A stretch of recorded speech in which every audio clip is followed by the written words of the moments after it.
Two teams in the SEC that have not been incredible in the secondary in this one.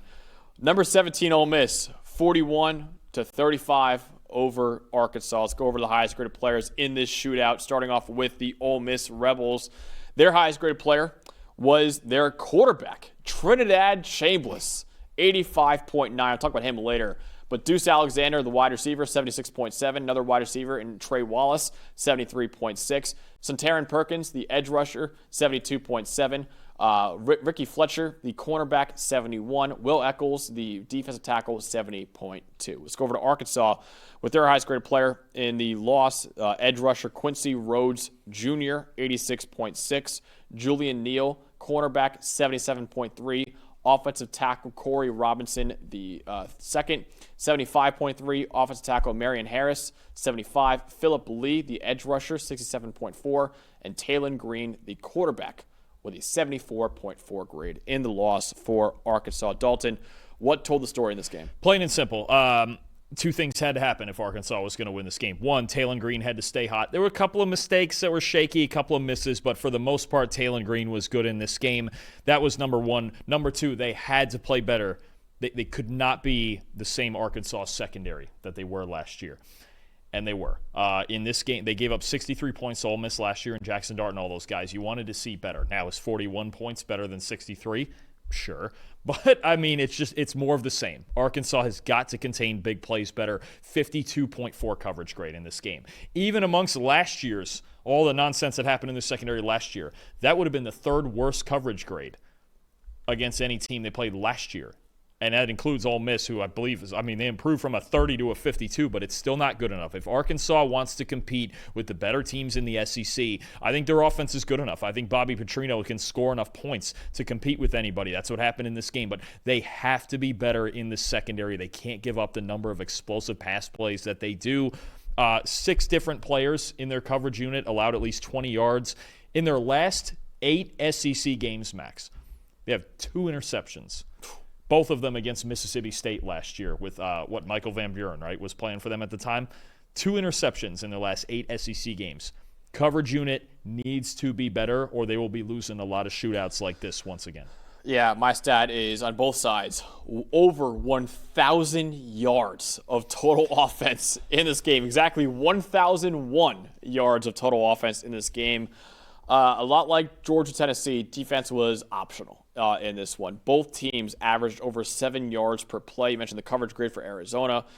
It always seems like this Arkansas-Ole Miss rivalry turns into shootouts. Actually, in the last 5 meetings, Dalton, the average total points was 78 points. Should have slammed the over. This is always slam the over for Arkansas-Ole Miss because they are always going over that total. It felt like one of those games where if you had the ball last, you were going to win, and Ole Miss ultimately pulled out this victory 41-35. Dalton, what was the most impressive part? We had the same most impressive, honestly, for Ole Miss. Yeah, I mean, if you want to go first, because just Trinidad Chambliss and look with Arkansas, we both picked Arkansas to win this game. We both picked them, honestly, to win. I picked them to win this game even if Simmons was playing, because Simmons wasn't playing great. And what Trinidad Chambliss came in this game and did, come up from Ferris State after winning a D2 national title last year and get thrown in the fire against, I know it's not a great Arkansas defense, but it's the SEC, and you're on a barn burner of a game. He was spectacular. And then I want to throw out just two.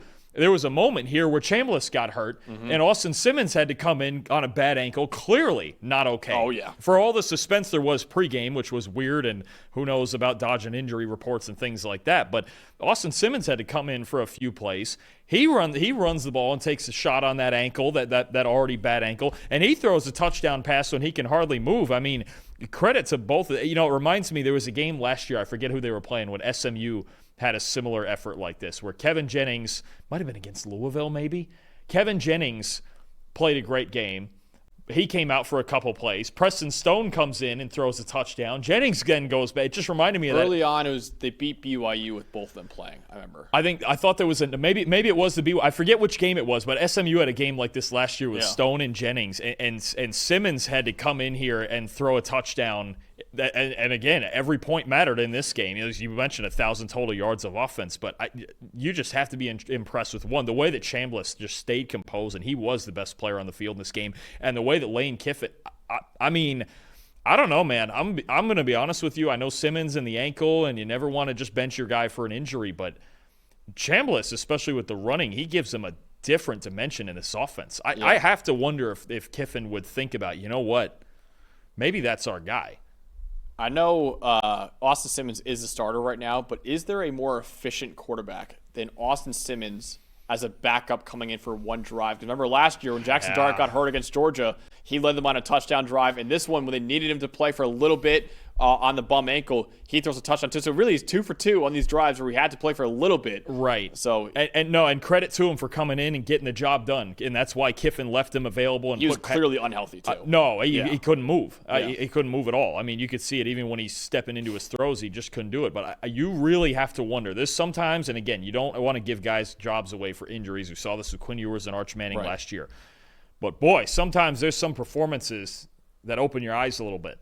Yeah. And Trinidad Chambliss, you sit here and wonder, you go, that offense, there was, especially again with the rushing, the dual threat, the option threats there were in this offense, that looked different. And I like Austin Simmons. He's talented. I think he's going to be good.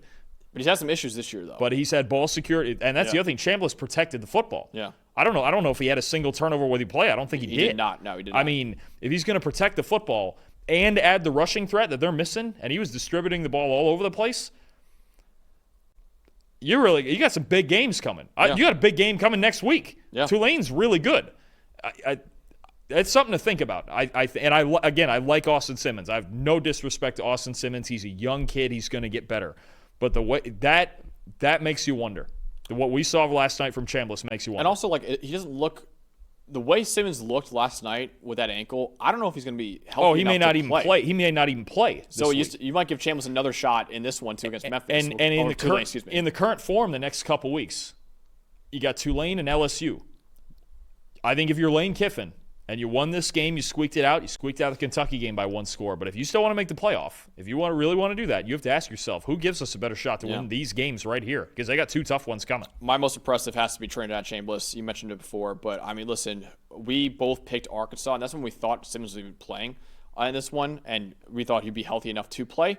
And then when I found out that Chambliss was starting, I'll be honest, I put a lot of money on Arkansas money line. A lot of money. And Chambliss, congrats to you, man, for proving me wrong, because he had an incredible game. He also, Trinidad Chambliss, dealt with an injury of his own in this game. He had an injury to his non-throwing hand in this game, too, which is why Simmons had to come in for a few plays in that one. But Chambliss overall, 83.8 passing grade, 21 for 29, 353 yards, and a touchdown.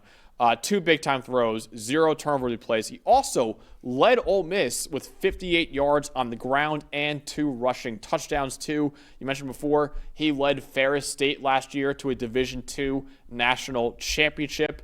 Just really impressive stuff from Trinidad Chambliss. And now there is a quarterback controversy brewing in Ole Miss right now. I think so. Maybe Lane Kiffin wouldn't say that, but if you sit there and watch a tape of that kid last night, you really have to think about it, especially with the 2 really good defenses they're about to play the next 2 weeks. Definitely. All right, well, shootout there in Ole Miss beating Arkansas 41-35 to stay undefeated on the season. We'll talk about Ole Miss later in my top 25.